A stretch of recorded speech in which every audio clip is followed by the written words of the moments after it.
are here with Svetlana Tulasi, who is an international superstar, and I am just delighted to have you entertain and educate us about the beautiful dance of Kathak and your story.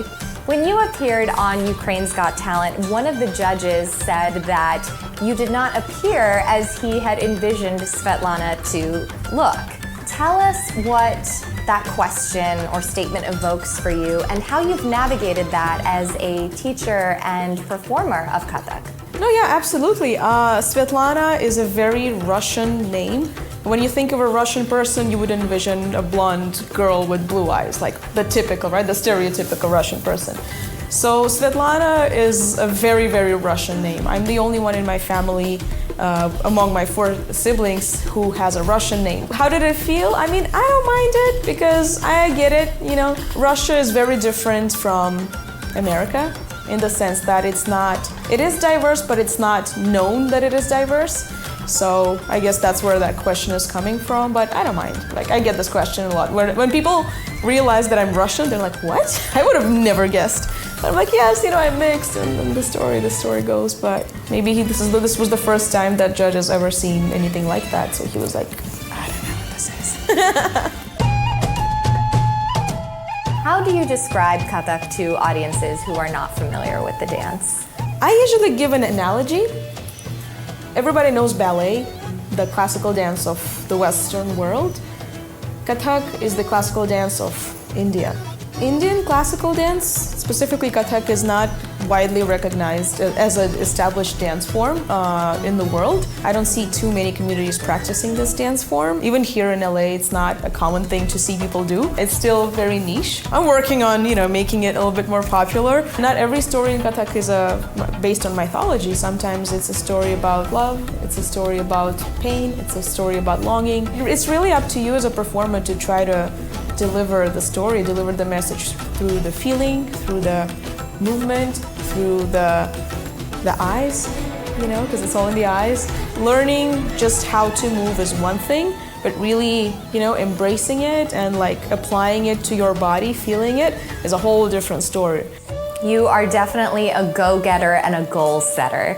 You have hit milestones that many people spend their entire life trying to achieve. What is a goal that you have set for yourself that you hope to accomplish in the future? Bridging the world of dance with the world of cinema, with the world of television here in Hollywood would be the goal, would be something that I have been and am working on. I believe that dance in general as a profession is undervalued, underestimated, in some parts of the world not recognized as a profession. And it's specifically Indian dance, Kathak dance. People don't know what it is. They just haven't been exposed to it that much. And I believe that Kathak really, really deserves that spotlight to be shown, to be, to inspire people and to make them wonder, what is this? I want to find a class and then do that and be that. For audiences who aren't familiar with Hindi, for example, and don't understand the lyrics, what is it that you do in the dance to ensure that they are still getting that full-bodied performance and really take away from it what you seek to give them? Obviously, knowing the language helps, understand the song and the story, but I feel like music and dance is so universal. You literally don't have to speak the language to connect with something. You just have to feel. You just have to be open-minded and open-hearted enough to connect with something that is different from what you're used to. Whether it's in Hindi or in German or Italian or whatever the language, Spanish, people like music, people like dance regardless of the language. What I do to try to connect even stronger with my audience is just, I guess, emote it with not just the body, not just the choreography, but the feeling. So it's in your eyes, it's in your face, it's in the subtle little things, the subtle little looks, the subtle movement or even a pause, like how you do a certain move or how you pause in a moment. That can tell so much more than a whole, Wikipedia about explaining an emotion. Kathak is an art form of storytelling, right? Kathak literally means storyteller. So when I got an opportunity to perform at a TED Talk, I didn't want to speak. I wanted my dance to speak for itself.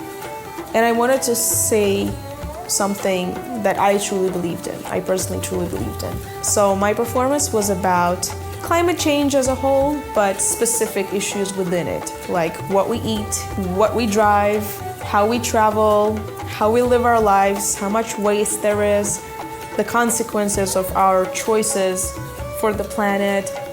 So those things. I felt like TED Talk was the right place to tell a story like that. When we come back, Svetlana will share with us some of her performance art, as well as give us a bird's eye view into what it's like behind the curtain during one of her lessons.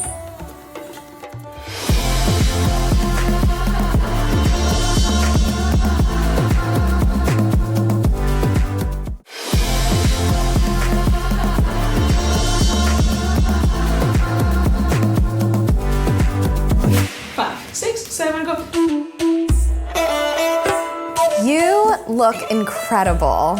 I want to know all about this costume and how you choose what costume you will have for each performance. This is a Gagra Choli. Typically you would wear this for Bollywood songs, like happy-go-lucky Bollywood type of songs. In Kathak we use Gagra Cholis as well. The skirt will be usually longer. And of course a dupatta. But again, like if we talk about contemporary Kathak costume, doesn't have to have a dupatta. The skirt doesn't have to be shiny and full of pattern, you know. The costume has definitely evolved with time. So I like the traditional way that costumes are because they're just more fun. There's like more pattern and more fabric to play with. So I try to stick to that. But even then, when you try to, like when I design new costumes for performance, I want to make sure that they are lightweight, that they are like sweat-proof, you know, like the performance materials that help you, you know, perform. Because traditional costumes are really not made for, you know, real life. They may look good on camera or like on stage, but it's just like itchy and uncomfortable. So there's that. Not built for the life of a performer. Nope. One of the best parts about learning from her is how extremely meticulous and detail-oriented she is, and also how patient and even-tempered she is. In addition to performing, you are also a sought-after instructor here in Los Angeles as well, and other places. Tell us about the classes that you teach. I mean, I teach Kathak for beginners. I teach Kathak for intermediate and advanced levels, both on Zoom and in person. And I don't teach Bollywood as much as I used to. I prefer to focus on Kathak. But then individual work, like individual students that I have, we just try to find whatever works for them. So whether it's working on technique or they like want to learn a certain song or stuff like that, so we work on that. But yeah, I'm a big fan of individual work. I feel like most of the really important stuff that I learned from my guru was through individual one-on-one work, because that really, like, I need personal attention. You know, I can be in a group and I will be like, what?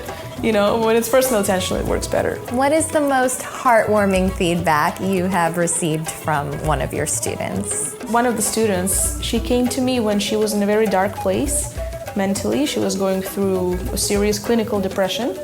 And she said she's tried a whole bunch of things, therapy, doctors, medication, and she was like, nothing helped. And then she was like, you know, I've always wanted to dance, but I like just, you know, kids, family, like never had the chance to.